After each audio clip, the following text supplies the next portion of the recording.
ഇന്ന് നമ്മളിവിടെ ഉണ്ടാക്കാൻ പോകുന്നത് വളരെ എളുപ്പത്തിൽ തേങ്ങ അരച്ചു പച്ചമാങ്ങയിട്ട് അയിലക്കറി എങ്ങനെ ഉണ്ടാക്കുന്നതെന്ന് നോക്കാം.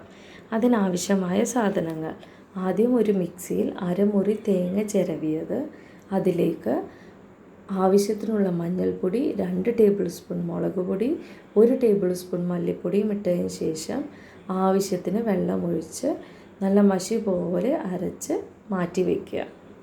ഇനി നമുക്ക് വേണ്ടത് നല്ല പച്ച പുളിയുള്ള മാങ്ങ. ഇവിടെ ഒരു മാങ്ങയാണ് അരിഞ്ഞു വച്ചിരിക്കുന്നത്. ചെറിയ കഷ്ണം ഇഞ്ചി അരിഞ്ഞത്, 4 പച്ചമുളക്, ആവശ്യത്തിനുള്ള വേപ്പില.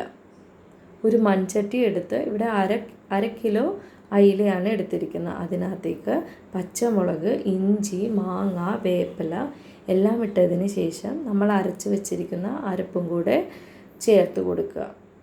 അതിനുശേഷം മിക്സിയിലേക്ക് കുറച്ചുകൂടെ വെള്ളമൊഴിച്ച് ബാക്കിയുള്ള അരപ്പും കൂടെ ഈ ചട്ടിയിലേക്ക് ഒഴിച്ചു കൊടുക്കുക. എന്നിട്ട് ഒന്ന് ഇളക്കിയ ശേഷം നമ്മൾ ആവശ്യത്തിനുള്ള ഉപ്പും കൂടെ ചേർക്കണം. ചേർത്തതിന് ശേഷം നമ്മൾ അടുപ്പത്തേക്ക് വെച്ച് ഒരു മൂടി വെച്ച് അടച്ചു വയ്ക്കുക. ഇത് 10 മിനിറ്റിന് ശേഷം നല്ല തള വന്ന് മീനെല്ലാം വെന്ത് നമ്മുടെ കറിയുടെ പരുവമായി. ഇനി നമുക്ക് ചെയ്യാനുള്ളത് താളിച്ചൊഴിക്കുക. അതിന് വേണ്ടി നമ്മൾ ഉള്ളി അരിഞ്ഞു വെച്ചിട്ടുണ്ട്. ഇനി ഒരു ചീൻചട്ടി എടുത്ത് അതിനകത്തേക്ക് ആവശ്യത്തിന് എണ്ണ ഒഴിച്ചതിന് ശേഷം ഈ ഉള്ളിയിട്ട് നന്നായിട്ട് മൂപ്പിച്ചെടുക്കുക. അതൊരു ഗോൾഡൻ ബ്രൗൺ നിറമാവണ വരെ നമ്മളത് മൂപ്പിക്കേണ്ടതാണ്. അതിനുശേഷം നമുക്ക് ഈ മൂപ്പിച്ചിരിക്കുന്നത് കറിയിലേക്ക് താളിച്ചൊഴിച്ച് എല്ലായിടത്തേക്കും നമ്മളൊന്ന് സ്പ്രെഡ് ചെയ്ത് കൊടുക്കുക എല്ലായിടത്തേക്കും.